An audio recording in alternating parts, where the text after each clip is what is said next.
మహాగణాధిపతయ నమః. ఈరోజు మనం 2026, 27 సంవత్సరాల్లో ద్వాదశ రాశుల వాళ్ళకి ఎలా ఉంటుంది, అలాగే 2026 సంవత్సరానికి ఒక ప్రత్యేకత ఉంది. అదేమిటంటే ఈ సంవత్సర ఫలితాలు చెప్పేటప్పుడు మనం సాధారణంగా గురు, శని, రాహుకేతువులకు సంబంధించినటువంటి గ్రహచారాన్ని పరిగణనలోకి తీసుకుని సంవత్సర ఫలితాలను మనం తెలియచేస్తాం. అయితే ఇక్కడ మరి ముఖ్యంగా గురుగ్రహం అనేటువంటిది కొంత ప్రత్యేకత సంతరించుకుంటుంది 2026 సంవత్సరంలో. ఎలాగంటే 2026 సంవత్సరంలో గురుడు మిథునంలో, కర్కాటకంలో, సింహంలో 3 రాసుల్లో ఒకే సంవత్సరంలో సంచరిస్తాడు. సాధారణంగా గోచార రీత్యా గురుడు ఒక రాశిలో ఒక సంవత్సర కాలం మాత్రమే ఉంటాడు, లేదంటే 2 రాసుల్లో సంచరించడం జరుగుతుంది. కానీ ఇక్కడ అతిచార రీత్యా కానీ వక్రించి కానీ 3 రాసుల్లో సంచారం చేయడం అనేటువంటిది జరుగుతుంది. అలాగే మరొక ముఖ్యమైన విషయం ఏంటంటే 2026 సంవత్సరంలో పరాభవనామ సంవత్సరం ఉగాది ఈ ప్రారంభ సమయంలో ఈ పరాభవనామ సంవత్సరానికి రాజు గురుడు అవుతున్నాడు. ఏది ఏమైనప్పటికీ కూడా ఈ 2 సంవత్సరాలు గురువు ఎవరికైతే అనుగ్రహిస్తాడో వాళ్ళు మంచి పొజిషన్కి వెళ్ళిపోతారు. ఆ టైంలో వాళ్ళని ఆపటం ఎవరి వల్ల కాదు.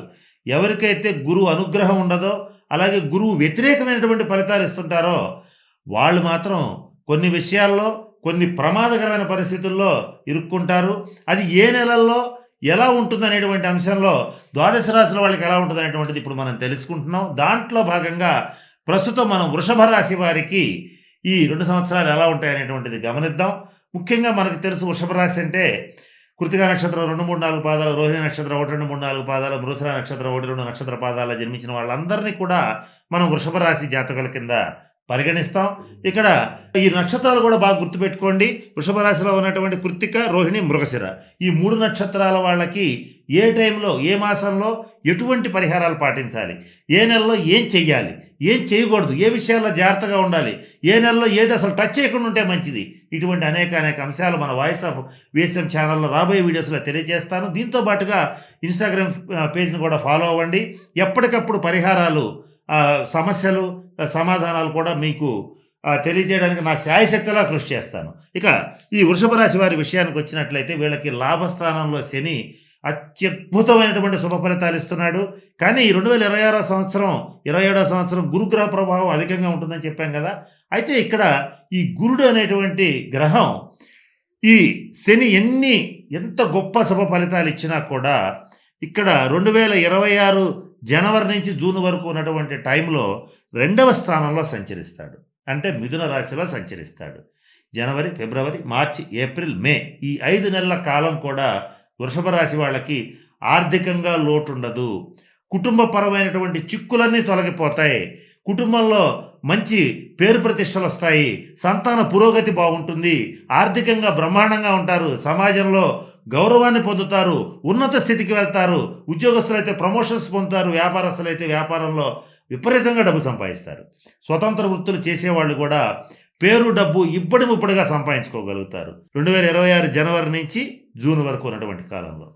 ఆ తర్వాత శనిగ్రహ అనుగ్రహం ఉంది గనక బాగా కష్టపడితే మాత్రం మంచి శుభ ఫలితాలు ఖచ్చితంగా ఉంటాయి. ఈ మేనంలో ఉన్న శని అటువంటి ఫలితాలు ఇస్తాడు. కానీ 3వ రాశిలో గురుడు ఉచ్చస్థితిలో సంచరించడం, రాజు గురుడు అవటం వల్ల ఆ సమయంలో అంటే 2026 జూన్ నుంచి అక్టోబర్ వరకు ఉన్నటువంటి సమయం మాత్రం కొంచెం జాగ్రత్తగా ఉండాలి. ఏ విషయాల్లో జాగ్రత్తగా ఉండాలి? ఇంతకుముందు వచ్చినట్లుగా అనాయాసంగా విజయం లభించదు. తేలిగ్గా డబ్బు రాదు, తేలిగ్గా పేరు రాదు, బాగా కష్టపడాల్సి వస్తుంది. అంటే 2026 మే వరకు ఉన్నటువంటి జీవితం నల్లేరు మీద బండిలాగా సాగినటువంటి జీవితం ఒక్కసారిగా కొంచెం ఇబ్బంది పడుతుంది. అనారోగ్య సమస్యలు వస్తాయి. బంధువులు వల్ల తీవ్రమైనటువంటి కష్ట నష్టాలు వస్తాయి. మీ సొమ్ము తిని మీ దగ్గర లాభం పొంది, ప్రయోజనం పొంది మిమ్మల్ని తీవ్రమైన దుర్భాషలాడటం జరుగుతుంది. అలాగే ఈ సమయంలో 2026లో నేను చెప్పినటువంటి జూన్ నుంచి అక్టోబర్ వరకు ఉన్నటువంటి 5 నెలల కాలంలో అనారోగ్య సమస్యలు, ఎవరైతే వృషభ రాశి వాళ్ళు 60 సంవత్సరాలు పైబడినటువంటి వాళ్ళు ఉంటారో వాళ్ళకి జాయింట్ పెయిన్స్, ఉదర సంబంధమైన సమస్యలు, ఆడవాళ్ళు అయితే హార్మోనల్ ఇన్బ్యాలెన్సు, అలాగే ఈ కార్డియాలజీ ప్రాబ్లమ్స్, బ్రెయిన్ రిలేటెడ్ సమస్యలు, మతిభ్రంశం ఇటువంటివన్నీ కూడా ఇబ్బందులు కలుగుతూ ఉంటాయి. ఈ నేను చెప్పిన 2026 జూన్ నుంచి అక్టోబర్ వరకు ఉన్నటువంటి కాలంలో మీ గురించి మీ చుట్టుపక్కల బంధువులు కానీ, స్నేహితులు కానీ, సమాజం కానీ వీళ్ళకి అసలు తిరుగులేదు. బంగారంలో మునిగి తేలుతున్నారు. బంగారు స్పూన్తో భోంచేస్తున్నారు. వీళ్ళకి అసలు అదృష్టమే అదృష్టం. వీళ్ళని అసలు ఆపడానికే లేదు. ఎక్కడికో వెళ్ళిపోయారు.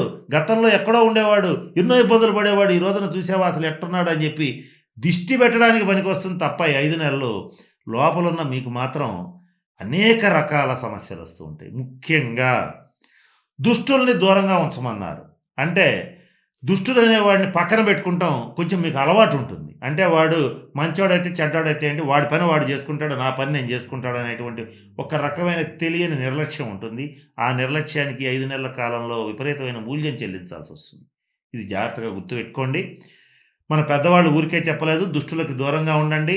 ఉండకపోతే మాత్రం వాళ్ళ వల్ల ఆర్థిక నష్టం, పరువు నష్టం, అలాగే మీరు చెయ్యని తప్పులకి మీరు నింద అనుభవించటం ఇవన్నీ జరుగుతాయి. కనుక ఈ టైంలో మాత్రం మీరు జీవితంలో చాలా ఓర్పుగా ఉంటారు.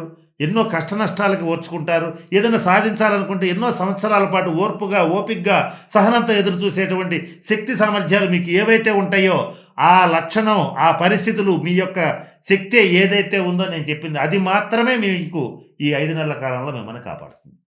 తరువాత ఈ గురుడు నవంబర్, డిసెంబర్ నెలల్లో సింహరాశిలో ప్రవేశించి సంచరించడం జరుగుతుంది. ఇక్కడి నుంచి మీకు మంచి టైం అనేటువంటిది ఈ 2-3 నెలల కాలం జరుగుతుంది. ఈ 2-3 నెలల్లో మీరు గతించినటువంటి పూర్వవైభవాన్ని పొందగలుగుతారు. మంచి స్థితికి వెళ్ళగలుగుతారు. కనుక ఈ 2-3 నెలలు బాగుంటుంది మీకు. ఈ అక్టోబర్ నుంచి అక్టోబర్, నవంబర్, డిసెంబర్ ఈ 3 నెలలు కూడా చాలా బాగుంటుంది. ఈ టైంలో మీకు కోర్టు కేసులు ఏమన్నా ఉంటే పరిష్కారం అవుతాయి. ఈ బంధుమిత్రుల్లో కానీ, కుటుంబ సభ్యుల్లో కానీ భేదాభిప్రాయాలు తీరిపోతాయి. ప్రమోషన్స్ వస్తాయి. అవివాహితులకు వివాహం అవుతుంది. ఎవరైతే గృహం కావాలి, స్వగృహ యోగ్యత కోసం నేను సంపాదించుకోవాలనుకునేటువంటి వాళ్ళకి మీ శక్తికి మించిన, మీ స్థాయికి మించినటువంటి స్వగృహం ఏర్పడుతుంది. స్థిర చరాస్తులు ఏర్పడతాయి. చిరకాల వాంఛ నెరవేరుతుంది. కనుక మీరు మధ్యలో ఉన్న ఈ 5 నెలలు మాత్రం జాగ్రత్తగా ఉండండి. అంటే 2026 జూన్ నుంచి అక్టోబర్ వరకు జాగ్రత్తగా ఉండండి. ముందు బాగుంది, తర్వాత బాగుంది. ఏది ఏమైనప్పటికీ కూడా ఈ సంవత్సరంలో మాత్రం కొంత అనారోగ్య సూచనలు ఏర్పడతాయి. అది వయసులో కొంచెం పైబడ్డ వాళ్ళకి మాత్రం బాగా ఇబ్బంది పడటం జరుగుతుంది. హాస్పిటల్ బిల్స్ పెరిగిపోతాయి. దుర్వ్యయం అంటే చెడ్డ ఖర్చులు పెరిగిపోతాయి. ఇవి జరగకుండా ఉండాలంటే మీరు ఖచ్చితంగా దత్తాత్రేయ స్వామి వారి వజ్ర కవచాన్ని పఠించండి, దత్త దర్శనం చేయండి, గురు చరిత్ర పారాయణ చేయండి, సద్గురువులను ఆశ్రయించండి. గతంలో నేను చాలాసార్లు చెప్పాను, గురువు అనుగ్రహం పొందాలంటే మీ యొక్క శక్తి మేరకు ఎంతో కొంత బంగారం ధరించండి. మీకు ఇష్టం ఉన్నా ఇష్టం లేకపోయినా ఇది 2019 నుంచి మీకు చెప్తూనే ఉన్నాను, ధరించండి. దానివల్ల గురుబలం పెరుగుతుంది. ఈ స్వర్ణం ధరించడం అనేటువంటిది అదో స్టేటస్ సింబల్ అని కాదు. స్వర్ణం ఎవరైతే ధరించగలుగుతారో వాళ్ళకి గురువు యొక్క అనుగ్రహం కలుగుతుంది అనేటువంటి అంశాన్ని చాలా సంవత్సరాలుగా చెప్తున్నాను. ఈ సంవత్సరం కూడా అది ఫాలో అవ్వండి. అలాగే అయితే దీన్ని కొనుగోలు చేయడం కోసం అప్పులు చేసి మరీ కొనుగోలు చేయాల్సిన అవసరం లేదు. మీ శక్తి మేరకు మీ ఆర్థిక స్తోమత సహకరించినంత వరకు చెయ్యండి.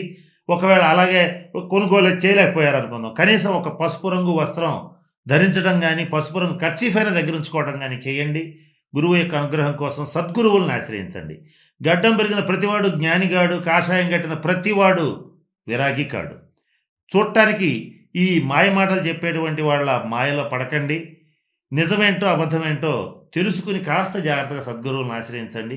ఈ ఐహికంగా మంచి గురువులు లేరు అనుకుంటే చక్కగా దక్షిణామూర్తిని కానీ, దత్తాత్రేయ స్వామి వారిని గారిని గురువుగా భావించి సేవించి పూజించండి. ఇకపోతే 2027 సంవత్సరం జనవరి నుంచి మళ్ళీ జూన్ వరకు మళ్ళా సింహంలోంచి గురుడు కర్కాటకంలోకి వచ్చి మీ యొక్క సహనాన్ని కాస్త పరీక్షిస్తుంటాడు. అయితే ఓవరాల్గా ఆలోచిస్తే శనీశ్వరుడి యొక్క అనుగ్రహం మీ మీద బలంగా ఉంది కనుక ఉద్యోగస్తులైతే మీకు వచ్చే ప్రమోషన్స్లో ఆలోచించుకోవాల్సిన అవసరం లేదు. శాలరీ పెరుగుతుంది. కానీ గురువు ఎప్పుడైతే అనుగ్రహించడో ఖర్చులు అదుపులో ఉండవు. మీరేమనుకుంటారు, మాకు జీతం పెరిగింది, మాకు రేపొద్దున 2027 ఫలానా నెల కల్లా మాకు ఇంత జీతం వస్తుంది ఇంత అని అనుకుంటారు ఉద్యోగస్తులు. కానీ అంతకు మించిన ఖర్చులు మీ ప్రమేయం లేకుండా ఏర్పడతాయి. రుణాలు చేయాల్సిన పరిస్థితులు వస్తాయి. కనుక తగిన శాంతి పరిహార క్రియలు జరిపించుకోండి. ఇకపోతే రాహుకేతువుల విషయానికి వచ్చేటట్లయితే కొంతకాలం పాటు దశమంలో, తర్వాత భాగ్యంలో రాహు సంచరిస్తాడు. అలాగే కేతువు 3వ, అలాగే 4వ సంచారం చేయడం జరుగుతుంది. ఈ కేతువు నాలుగింట సంచారం చేసినప్పుడు సహజంగానే గృహ ఛిద్రాలు, తల్లిగారికి అనారోగ్యం ఇటువంటి కొన్ని ఇబ్బందులు కలుగుతూ ఉంటాయి. కనుక రాహుకేతువులకి, గురుడికి సంబంధించిన శాంతి పరిహార క్రియలు జరిపించుకొని ఈ సమస్యల్లోంచి బయటపడండి. కనుక నేను చెప్పిన అన్ని అంశాలని దృష్టిలో పెట్టుకోండి. దృష్టిలో పెట్టుకొని ఈ వృషభ రాశి వాళ్ళు తగిన శాంతి పరిహార క్రియలను పాటించి చక్కగా అష్టైశ్వర్యాలని, భోగభాగ్యాలని పొందుతారని మనస్ఫూర్తిగా ఆ పరమేశ్వరుని ప్రార్థిస్తూ సెలవు తీసుకుంటున్నాను. స్వస్తి.